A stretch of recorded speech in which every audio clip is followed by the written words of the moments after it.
So we're going to talk about the C&D Canal, the Elk River, and that's about as far into the Chesapeake as I'm going to go. I can go further into the Chesapeake. I've boated on the Chesapeake, but that can become its own animal, and I want to focus on waters where boaters of New Jersey and Pennsylvania and the Delaware area will most frequent. So we're covering the C&D Canal, the Elk River. We're going to talk about the Cohansey River tonight, and we're going to talk about the Nantuxet Creek. At the end of all of that, we're also going to talk about weather and how it will affect the Delaware Bay. We're going to cover that before tonight, so I don't have to cover it on the next session leading into the Delaware Bay. Also like to point out that I am doing this in partnership with a couple different groups. We have John Anderson, who helped us out with the upper Delaware River area. We have Happy Captain's Boating Instruction, who's going to help us out with a couple of different areas on the Jersey Shore. Same thing with Sea Scout Ship 117. They're also going to help us out in different areas along the shore. A couple quick housekeeping items for a Zoom call. First up is we are recording this call. You probably heard that notification bell a little bit ago. Since we are recording it, we're going to edit it whenever we can get to it and post it up on YouTube for those that could not or that missed the call. So try to refrain from using profanity and try to keep your mic muted unless you have a question, and try to keep your camera off. Why? Because it's hard to edit that stuff out. The least amount of work that we have to do, the better, right? The other thing is try to treat everybody with respect. That also goes for locations. Again, with that whole editing thing. We don't need anybody calling me. I don't need anybody calling me up and saying, hey, why did you talk badly about my restaurant or whatever it is? Even though their beers are bad. Okay, so we're going to start our conversation with the C&D Canal. There are a couple of hazards specific to the C&D Canal I want to point out. The first hazard that I want to point out is that it is a very long canal. Okay, it is long and it is narrow, so you can really kind of quickly, sometimes you can get kind of a tunnel vision per se, and you can kind of forget that the canal can bend up ahead, right? It can either kind of bend to the port or bend to the starboard, and you may not be able to see around that bend, that turn. And there could be a container ship, there could be a large vessel coming your way. Smaller boats, you can see them coming pretty far ahead, but the larger vessels tend to creep up pretty quickly and surprisingly to the point.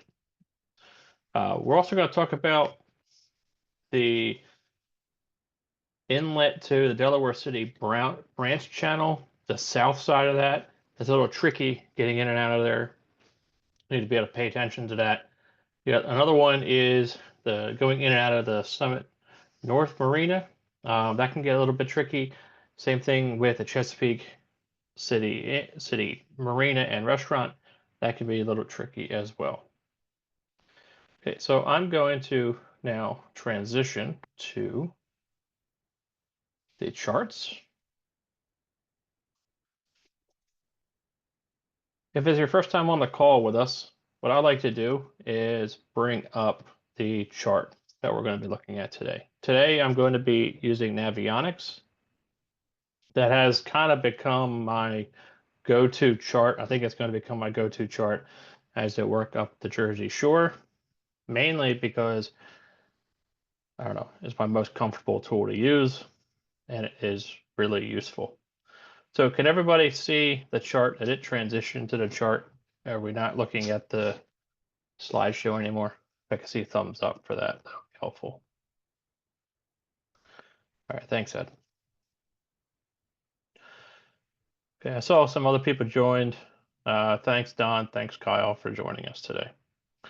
Okay, so we're going to start on the New Jersey side of the C&D Canal because we're doing the class from New Jersey. Just kind of makes sense.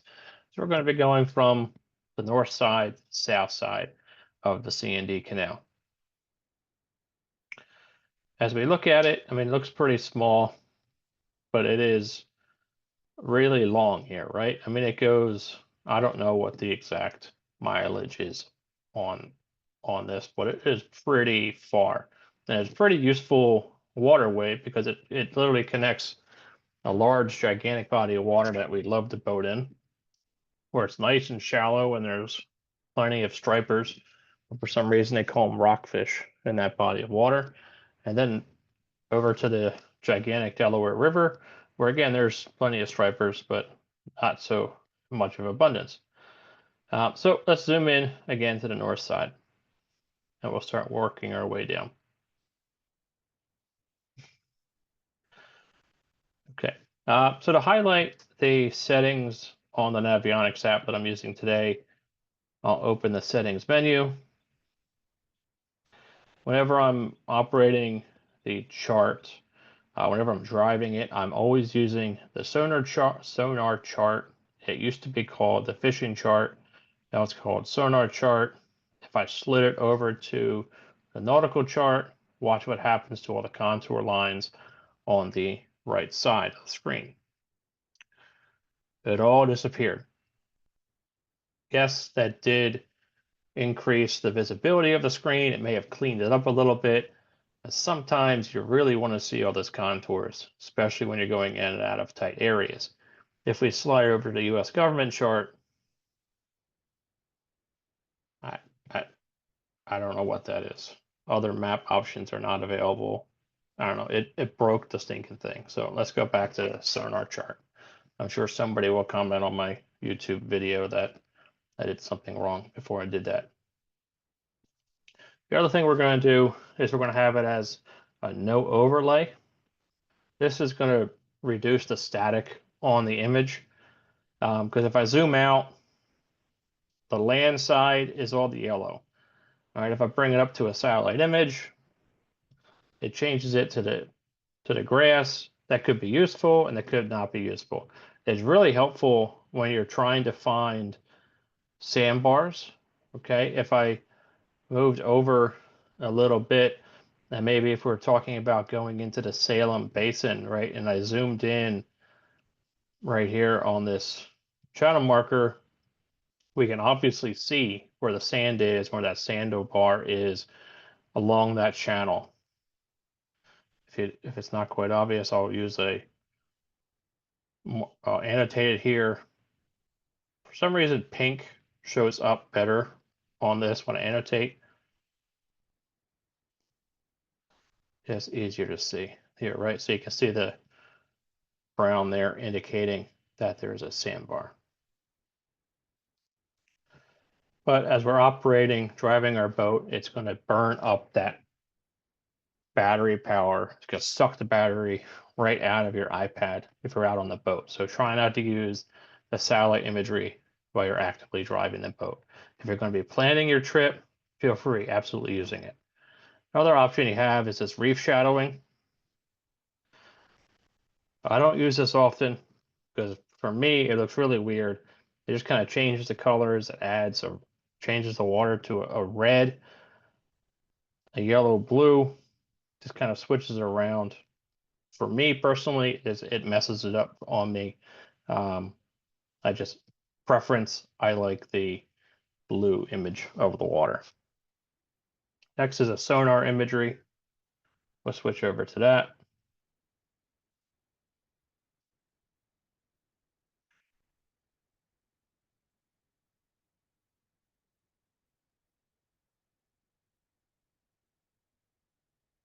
Well, that's interesting. Again, what does this show us? I don't know.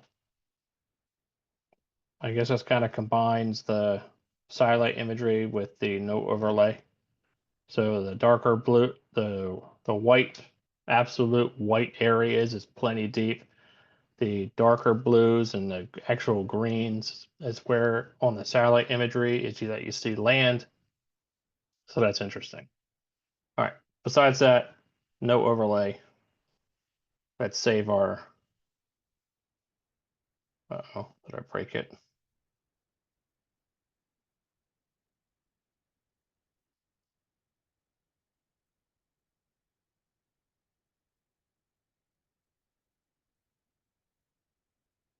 Oh man.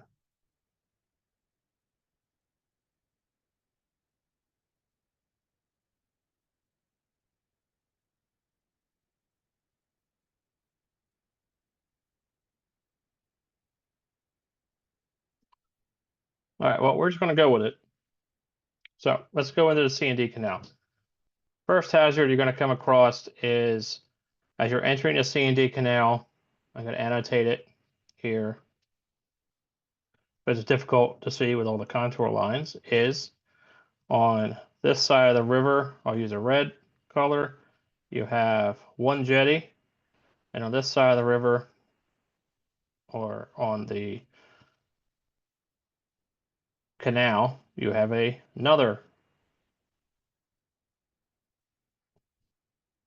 wall, okay, or you have another pile of rocks. You do not want to cross these piles of rocks. Unfortunately, after people have way too much to drink, it's called a jetty, not a pile of rocks.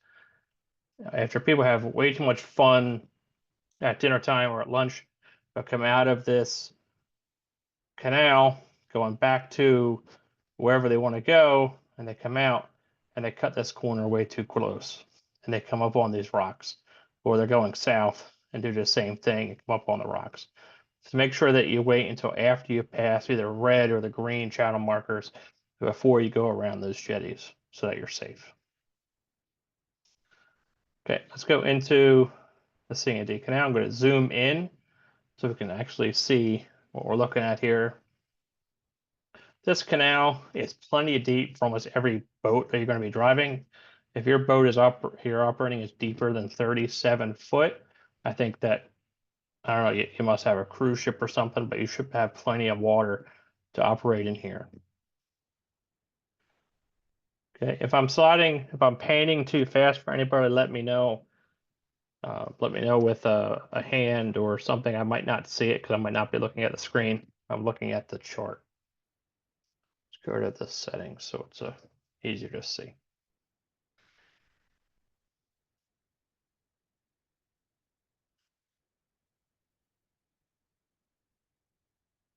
The only bridges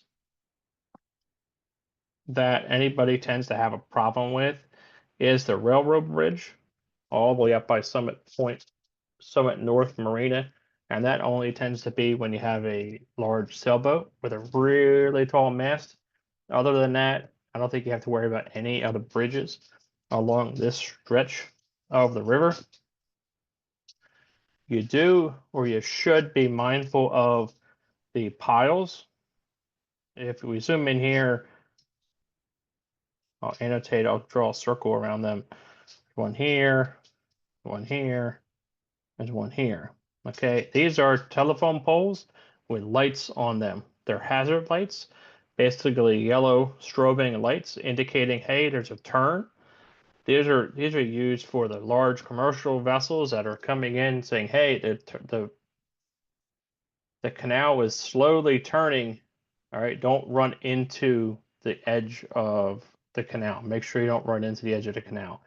These are there to help guide those larger ships. Unfortunately, smaller vessels like the ones that we have, we tend to ride the edge of the canals, and they can be a hazard if we aren't paying attention. Okay, we're coming up to our next obstacle. Our next obstacle is highlighted in the presentation a little bit ago. The south end of, or the south inlet to the Delaware City Canal. Make sure you know what the tide is doing before you enter this canal. There is a bridge up in Delaware City. You need to know what the tide is, and you need to know if you can get underneath that bridge. We'll pan up to that bridge after we're done talking about this, so we can see if we can find out what that bridge height is at low water. Unless there's somebody on the call that knows what that is.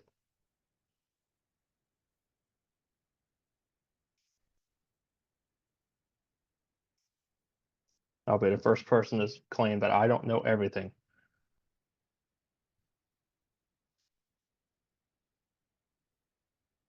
Okay.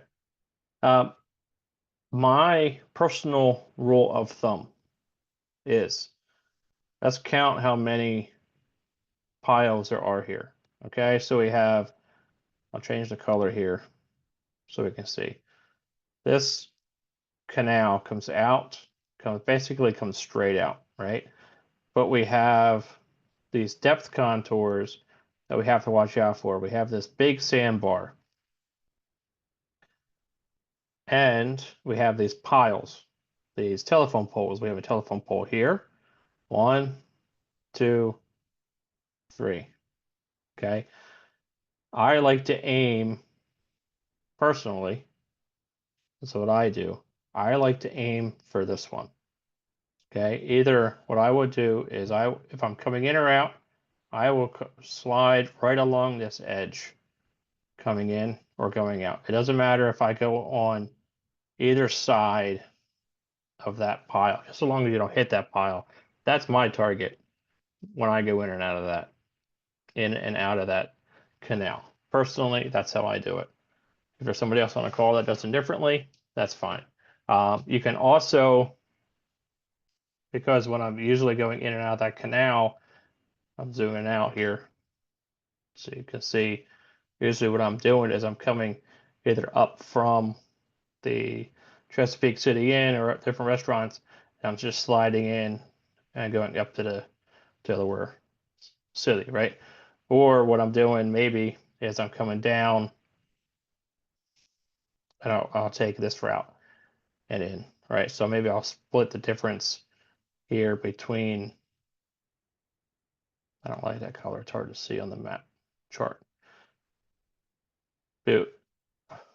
Poles 1 and poles 2. You don't really go between poles 3 and poles 4 because you have this really big sandbar that sticks out, takes up most of that channel going in and out of there. Okay. We'll scroll up and follow this channel to Delaware City for a moment and see if we can find that bridge, and let's see if we can get a vertical clearance off that. So right here we can see, I'll draw a circle around it, change the color to pink because it's the easiest one to see. All right, we have vertical clearance of 6 foot. That's nothing. So if you can't get your boat, everything down to a 6 foot clearance to go underneath that at low water, that's low tide. Don't go up that channel to expect to go underneath that bridge because it does not open. It stays shut. At high tide, there is no water. I can't fit the pontoon boat underneath that to give you an idea as to how much water is under there. I've seen people struggle to get their John boats underneath that bridge at high tide. The other thing you have to fight there is then the current. Because if I zoom out, and if you look at how this channel intersects the Delaware River, right? So you get all this water up here in the Delaware River that's getting funneled into the canal, right?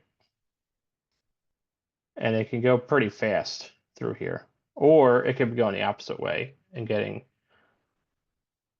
pushed into the Delaware River. So it can run pretty quickly through there. So make sure you're paying attention, plan ahead, and know what the tides are. How do we know what the tides are? Not sure if I have them turned on. I think I do have them turned on. Scrolling up back to Delaware City.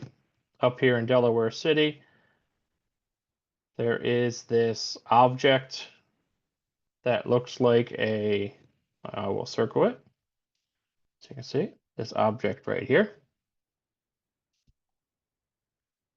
What I will do is I will click on it, and then I will push the question mark. And now that's popped up a squiggly line on the bottom, and it tells me exactly what the tidal condition is at that station right now. Right now it is 7:21 p.m. Tide is on its way out, And low tide is at 8:30. Next low tide is at 8:43. Don't like that that's in the way. Can I move it? Oh, I can. All right, next low tide will be at this time. So that would be a great time to go through that bridge would be 8:43. Whereas 2:26 would be a very bad time to go underneath that bridge in Delaware City. Okay. Paul, can I just point something out that's kind of unique, and we may not see it again tonight? Yes. If you Yes. look at the entrance to the canal on the Delaware Bay side or the river side, the tide has not yet changed to that direction on the tide marker. And so you have almost probably zero tidal flow at that end, but you have a relatively strong tidal flow at Delaware City that you pointed out. If you scroll back out to the entrance, you can see that other marker. Yes. So if we scroll out a little bit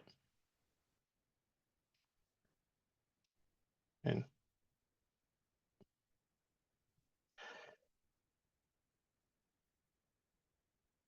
yeah.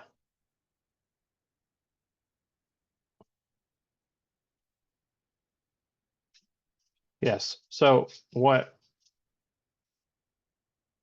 Yeah. So I covered how this neat function of Navionics or whatever you want to call this app, boating app right now works is that the colors of, hopefully you can see the arrows. Let me see if I can annotate them for you. Okay, I pointed out all of the, I'll call them pill bottles, right? For the tides. And the arrows associated with them. These arrows, the arrows indicate the direction that the tide is going or the current is going. And the pill bottles indicate, or the water bottles indicate with the arrow, there's an arrow underneath it, pointing down, indicates what direction the tide is going. So there's another layer to that. If there's a color red and there's color blue, the color red indicates that the current is increasing speed, and the color blue indicates that the current is decreasing speed. So what we can ascertain from looking at this is that the tide is reaching its lowest point. Low tide is at 8:43. Uh-oh, I just pushed a button I didn't want to push.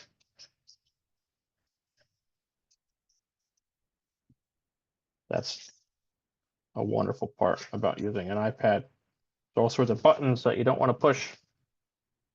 Okay, so what we can ascertain from this information is that at the Delaware City, at that port, at that location, that tidal station that I have clicked on, low tide is at 8:43.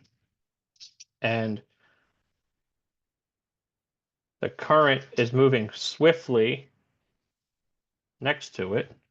I'll zoom in so you can see that current is moving fast there, but it has already started slowing down at the entrance of the canal. We can see this blue arrow here where it's kind of pointed sideways where it's saying, oh, okay, so at that location, the tide is kind of stopped. Okay, if I click on this,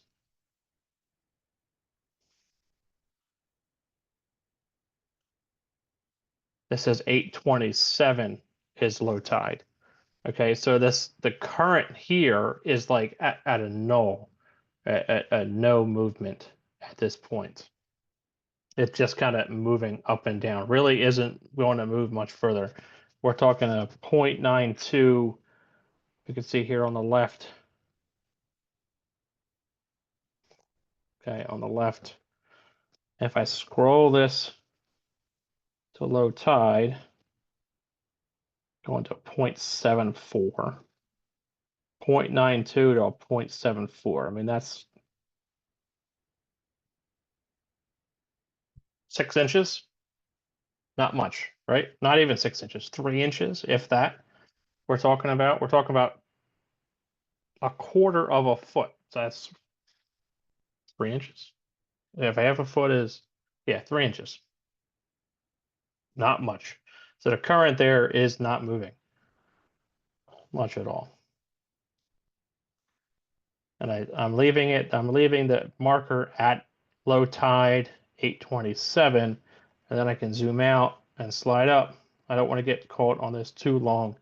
And I can see back up here at the Delaware City spot where we're looking that tidal or that current arrow is now blue and the current is slowing down.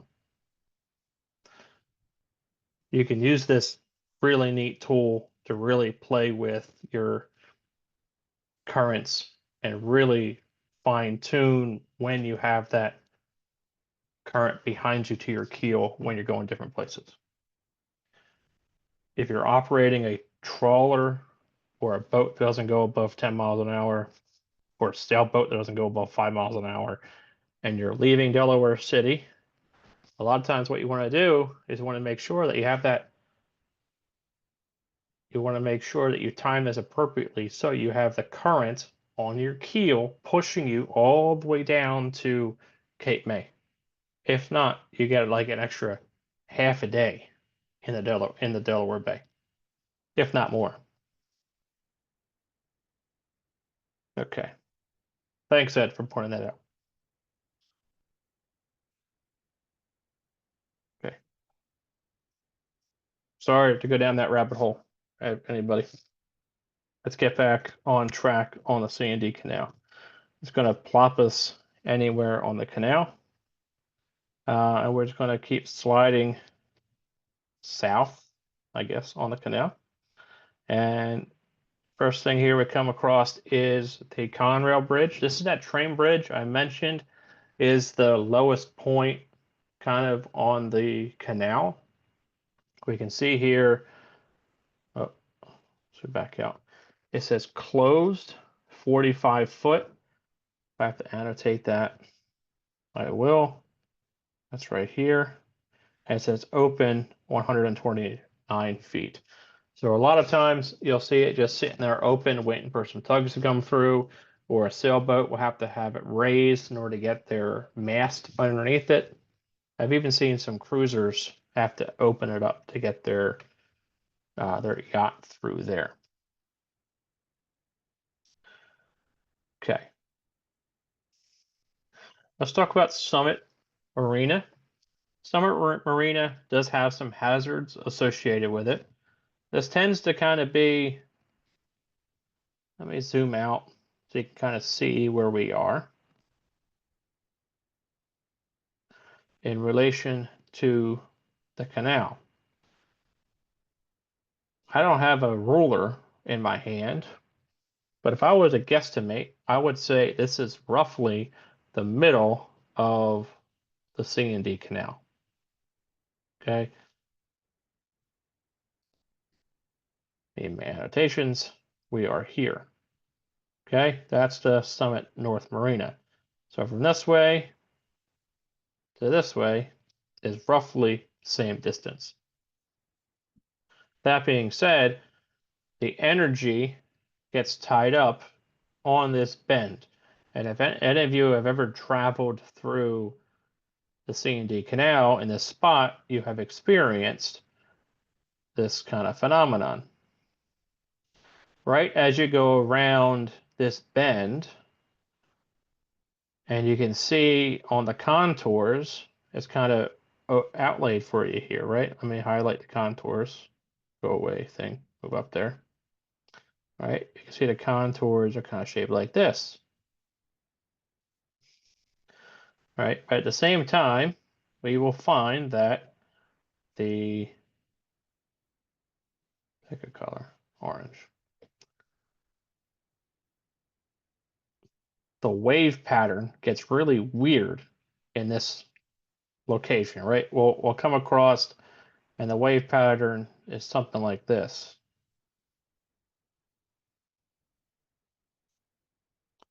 And then we'll be driving our boat, and then it goes to, we find it goes something like this, right? That's because the energy that's going, this is the energy going this way, and this is the energy going this way. That's kind of where it meets. So it gets a little weird in this spot. All right, so you got to pay attention when you are exiting this marina. Okay, and speaking of exiting this marina and transiting this marina, you can kind of see how these docks are laid out, right? So we want to hug the, I'll have it on our starboard side here as we're going in. Well, this whole thing is a no-wake zone. We do not want to go to this side where you have all this gigantic sandbar kind of a thing over here, right? But as soon as we get out here, you just kind of want to be careful as to where these waves are and where they're going. They tend not to be big, but they can be annoying because they get confusing and the waves themselves get confused, if hopefully that makes sense. Summit Marina does have a fuel dock. I talked to them earlier. They said that it is online, it is operational. They do also have a restaurant. I forgot to ask them how their transient docking works this year. Is there anybody on the call from Summit North or that frequent Summit North? Can tell me how that works?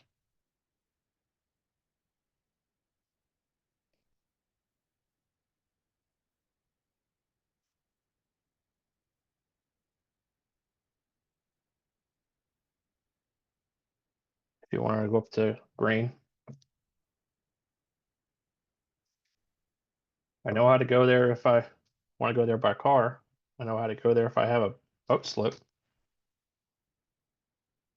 Okay. All right, we're gonna keep sliding south on the Delaware on the C&D Canal. Our next bridge, 131 foot, plenty of air underneath that. Okay, coming down. No real hazards anywhere around here. Okay, our next obstacle, or a lot of people's favorite destinations in the area, or people's goals in the area, it's going to be Chesapeake City.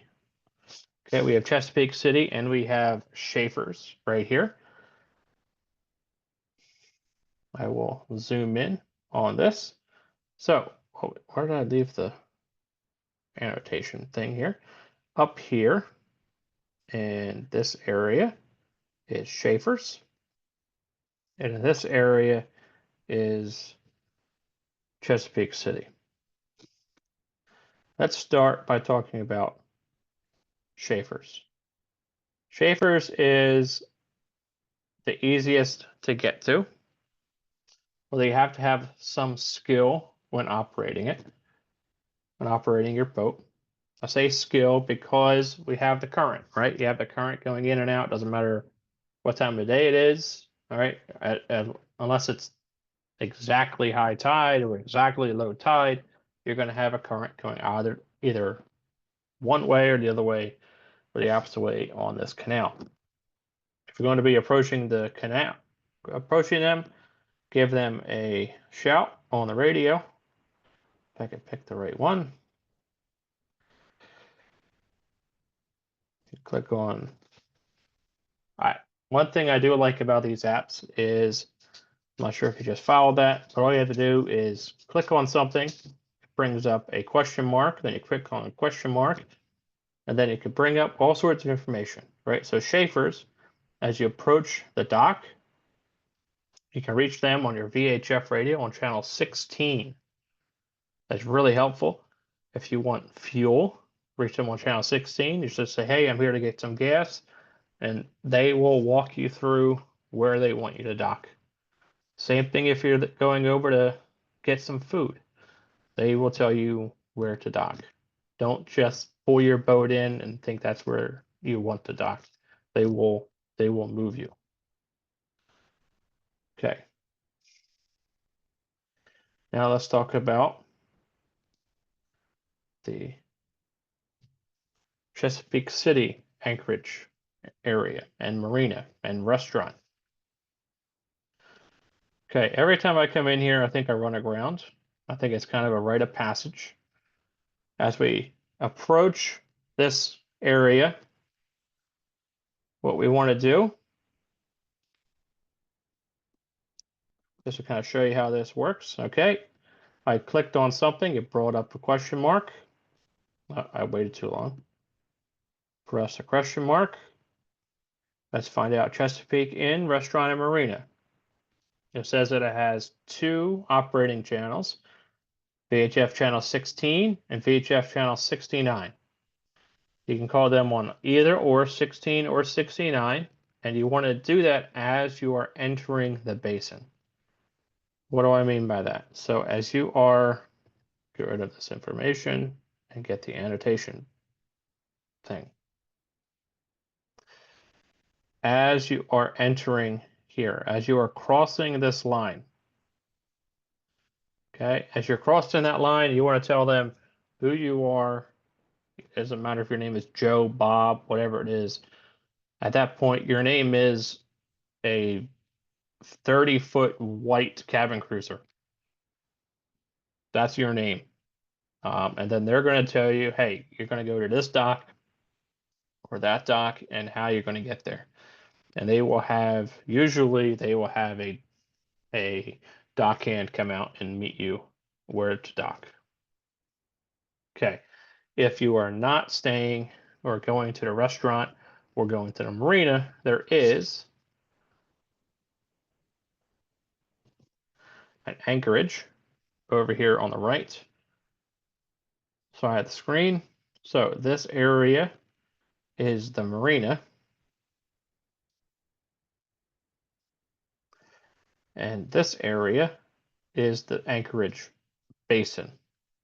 You can pull your boat into this area that I circled, and you can anchor your boat up without an issue. If you want to go to, you can even do that, and they have a boat. They used to have a boat that will come out and pick you up and bring you over to the dock to get food. No questions asked. Every now and then they'll ask you for a tip or something, but absolutely good time. Go out there, have a good time, have fun. Yeah, relax and have fun. There is a boat ramp over here. I've never used it. That's that's a Chesapeake City Boat Ramp. I can circle it here for you. And I can change this to satellite imagery.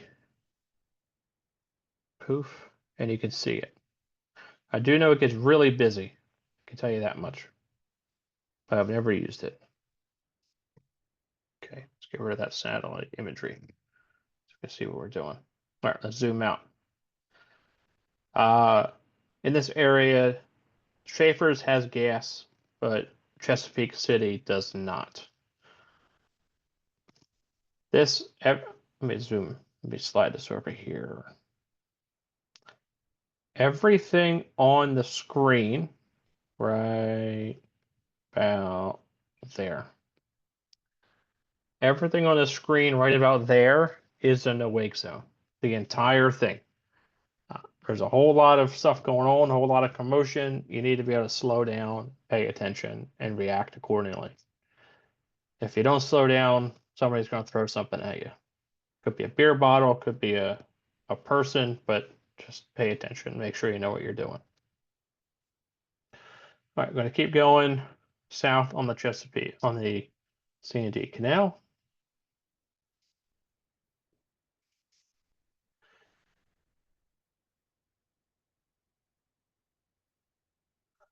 If you're curious what these things are here, these are just more, I'll circle them. Oh, look at that doodle. Circle these here. These are just more of those telephone poles with those lights on them, right? Just saying, hey, don't hit me, don't run aground, don't run into all these houses on the shore. Okay, so talking to those big container ships. So make sure that you're paying attention when you're operating your boat so you don't do the same thing. Okay, coming south into, we're now technically in Back Creek, and we're entering technically the Chesapeake at this point. Okay. Over here on the port side, I'll zoom in here. This is a nice area over here, a nice little cool spot to come into. There is a marina over here. This is Harbor North Marina. I don't know if they're still there. I know there's a restaurant there, and there's like a wedding venue there. Pretty sure they're there. They were pretty big. I could not find a website. I have not been over there this year. To get there, it's a pretty obvious shot from the image here, but it's a straight shot in. You go from, there's a red buoy on the outside. Go straight from the red buoy, straight in. Once you get to the bulkhead of the marina, then that you can go in and you work your way into the marina to your slip.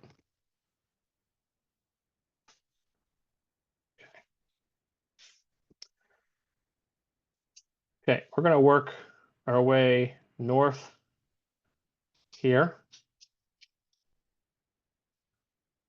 I'm going to change this to a satellite imagery so we can see what we're looking at here. Welch Point is a great spot to beach your boat and just hang out. There's this really nice beach. I've done it quite a few times. Just kind of pull your boat up, relax, maybe I can zoom in here and you'll be able to, might see a boat or two, maybe not. But it's a good spot. Great times. Have fun. Okay. Zooming back out, and we're going to make our way kind of north here, and it's going to get shallow really fast. In this area, it's going to be really important to stick to the channel markers, stick to the channel. If you go outside the channel, you can get stuck really fast. And if you don't believe me, just watch and follow the contours. Let's bring it back to no overlay so we can get I'll go to nautical chart so you can see this. Okay, so you can see how shallow this got, right? So you can see, just looking at this, I have 2 foots, I have 3 foots, I have some 4 foots.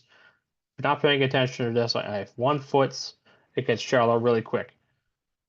Images like this, charts like this, to me, are absolutely useless. This is why I like to use the sonar chart. At least this gives me a peace of mind that I can have something, a contour that I can follow. Okay, so coming in here, going north, following the channel markers. We leave the red on the right, red on the starboard side, green on the port side, red on the right, and returning home, going up a river, green on the port side. Still following the channel, coming up north. Okay, this area, roughly everything in the screen is, for the most part, a no wake zone, or a no wake zone in the channel. I've seen people outside of the channel, if they're away from the marinas and the docks, where it is considered not a no wake zone. But if you're running along the houses, back behind all these houses, it is all a no wake zone. There is, I should have got the information off the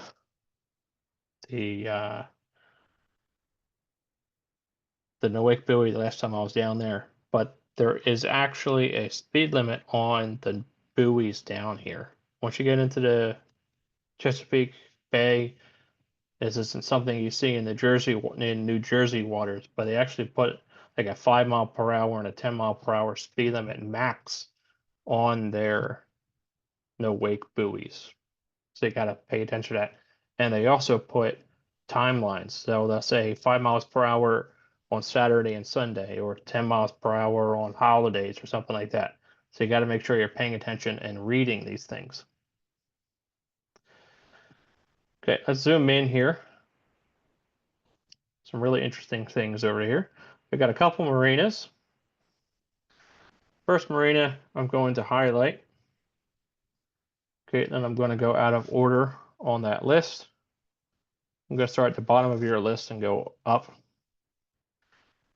Okay, up here we have Lucas Point Marina. Lucas Point Marina also is connected with this marina.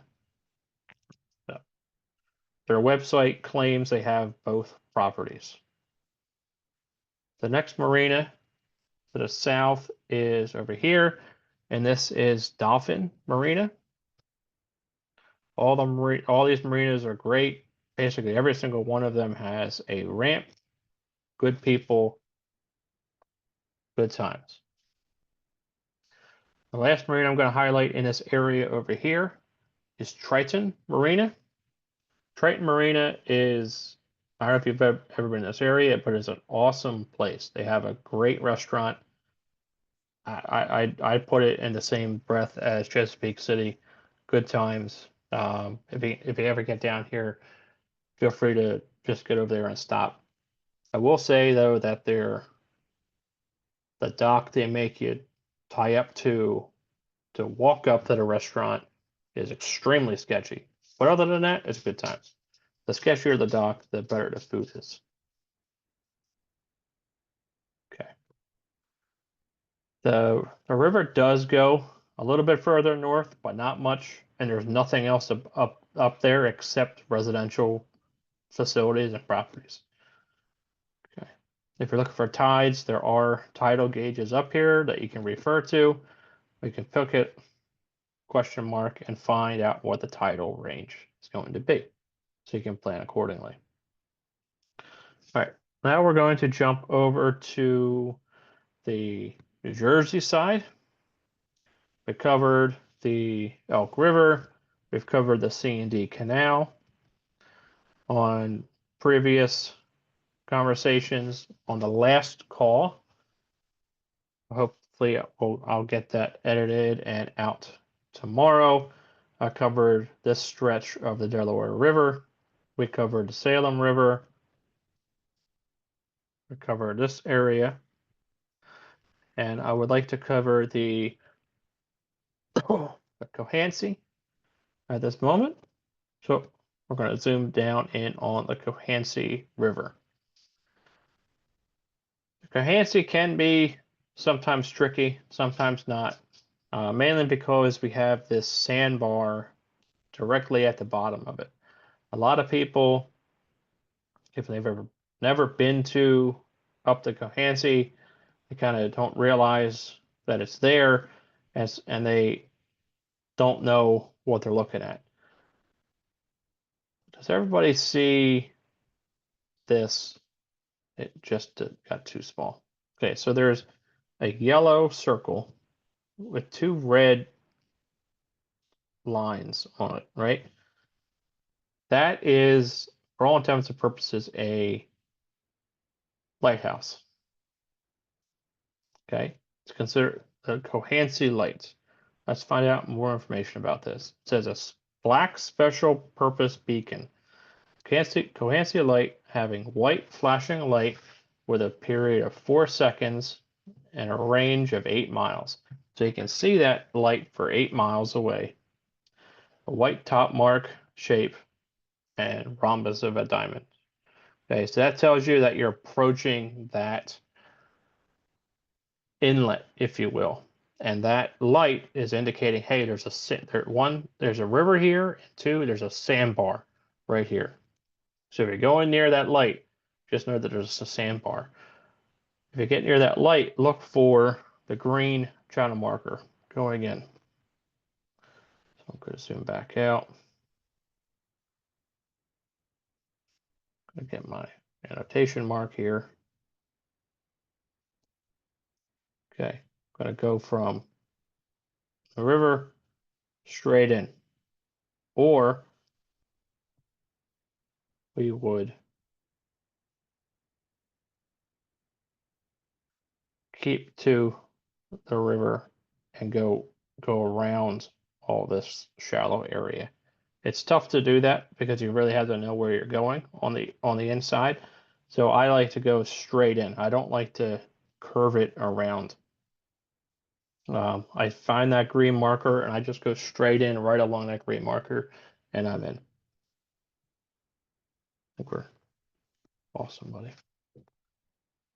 Okay. Stop annotating. Go in.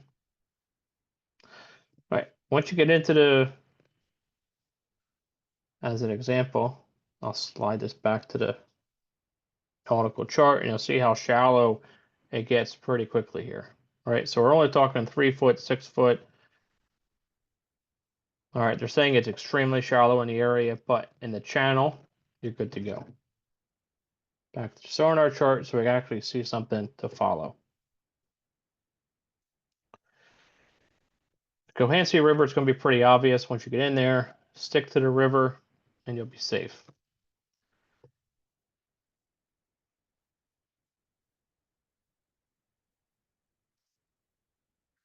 One thing I do want to highlight though is make sure that you're careful on the inside of curves, especially on rivers and streams, because that is where you will find sandbars.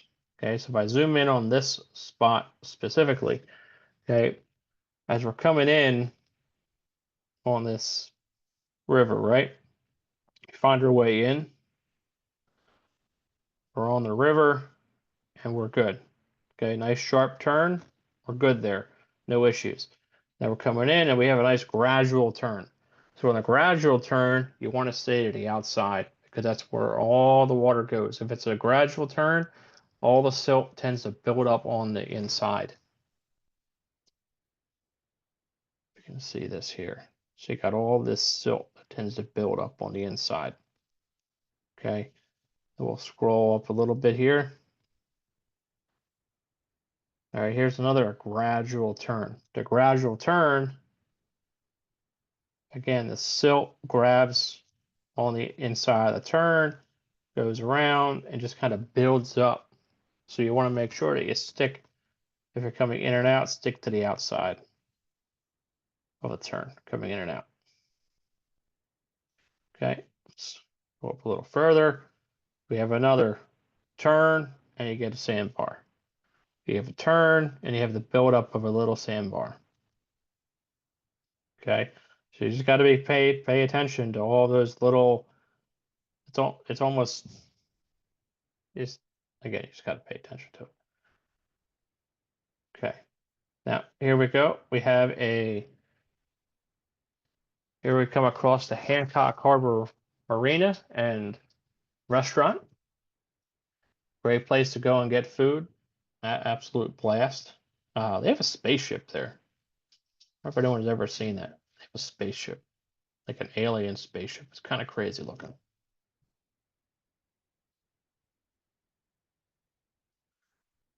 Okay. We go further north here. It does wrap around a little bit.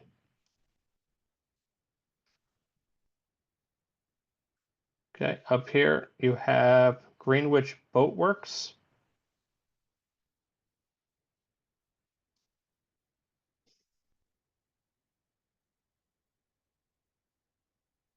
Okay, and this would be where Ship John Marina is, but I don't think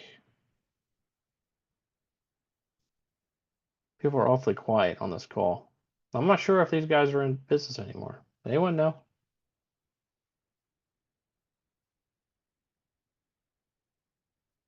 It's hard to keep track in areas I don't get to often.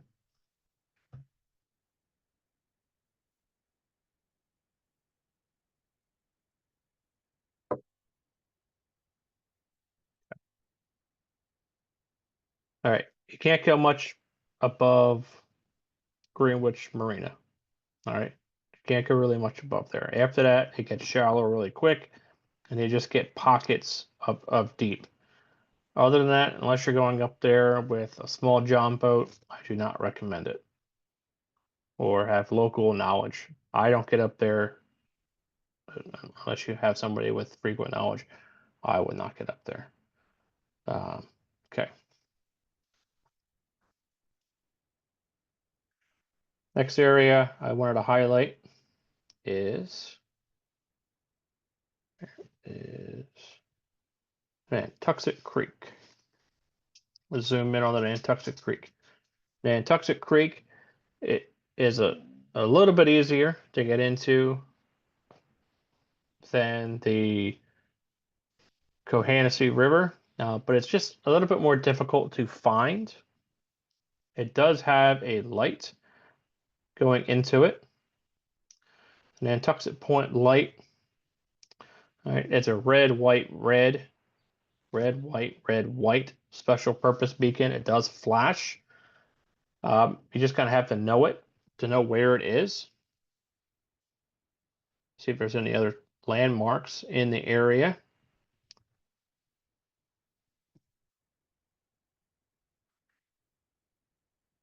All right, coming in here, we have a couple things. We have Money Island Marina. They have a couple fishing tournaments every year.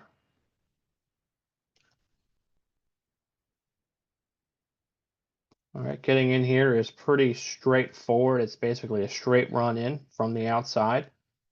There's no kind of guessing about it. Get rid of the overlay. There's no turn about it. You don't have to worry about a sandbar, running a sandbar. You just kind of go straight in. You do have to pay attention to it. Just kind of go straight. Other than that, you're good. There is a marina a little further up on the creek. Again, anytime you're going into a creek or going into a river, pay attention to the inside curves of the lazy turns, right? Because you're going to get those sandbars. And we can see them here, right? So you can see 2 foots on the inside. All right, you can see the sandbars. That are there, right? All right, just kind of snake our way around. We got another curve. Just kind of snakes our way around. We do have another marina up here, Sundog Marina. Good friends of ours up here. Back to satellite imagery. That's not going to help us see anything, is it?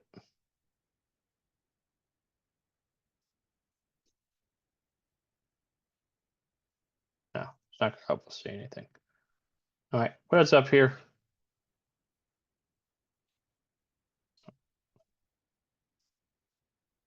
Good people. They do a lot of work on boats and good people. Oh no, it's all the way up there. Sorry. All right, let's just kind of continue that all the way around.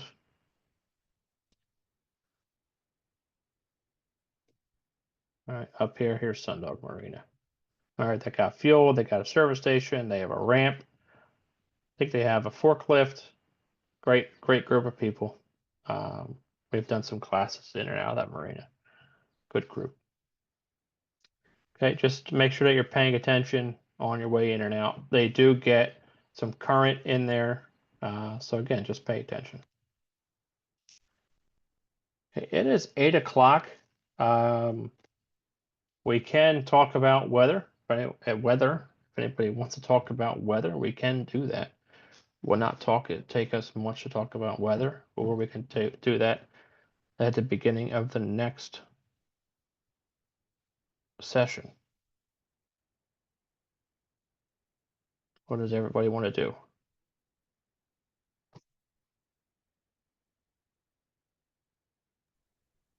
Paul, what area of the water will we be talking about next time? The next time we're going to be talking about I believe we are going to be talking about the Delaware Bay, transiting Delaware Bay from where we are now to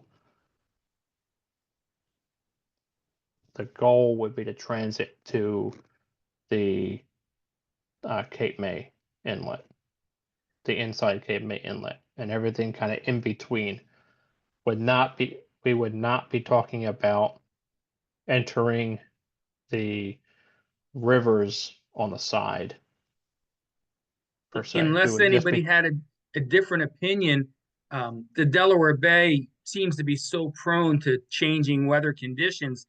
Maybe we should highlight the weather before we duck into it at the very beginning of next segment. sure. We could do that. Yeah. I just wanted to make sure that no one jumped on the call specifically to talk about that. That's all.